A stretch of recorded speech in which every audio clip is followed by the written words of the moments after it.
Hey guys, I'm doing the review of this 1/16 scale mini monster truck Valenion powered E-Revo. Yes, many of you probably know this comes in a full size as well. Now this is my first review, so please bear with me. You have a 1,200 power cell nickel metal hard drive pack that TRAXXAS gives you, as well as your 2.4 gigahertz radio. Now this chassis is the 1/16 scale E-Revo chassis shares the same chassis as the other 1/16 scale trucks from TRAXXAS, but there are some differences between all of them. Now the mini E-Revo comes with your sealed waterproof electronics, battery and charger, and your brushless power system by Valenion. And here's a brush version, of course, you don't need to worry about that.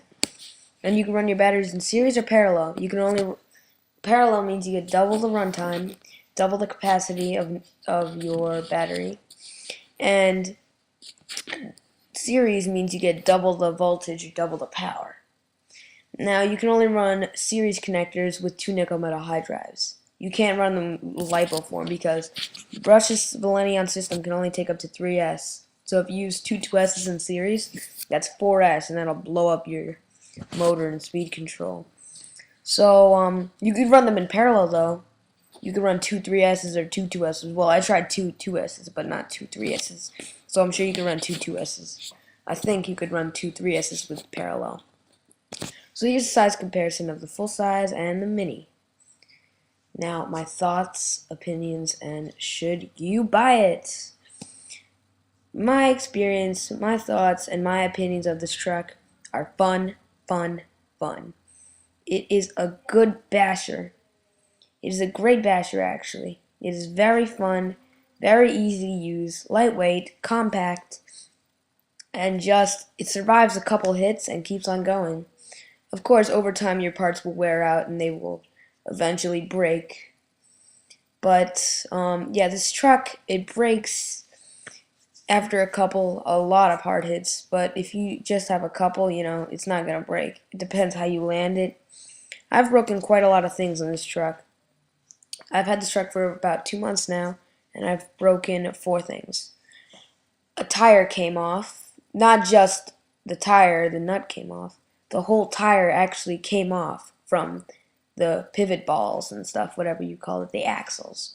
And a steering servo broke on me because these servos aren't too powerful, and I feel like they're getting a little bit stressed. So I recommend you put dual steering servo power by buying another steering servo and putting it in. It has a slot for that, so you can put it in. This truck definitely has tons of power. I've had a fun experience with it. Just wow. And it's super speedy. And I have to say, this is one of my favorite RC cars I've ever driven.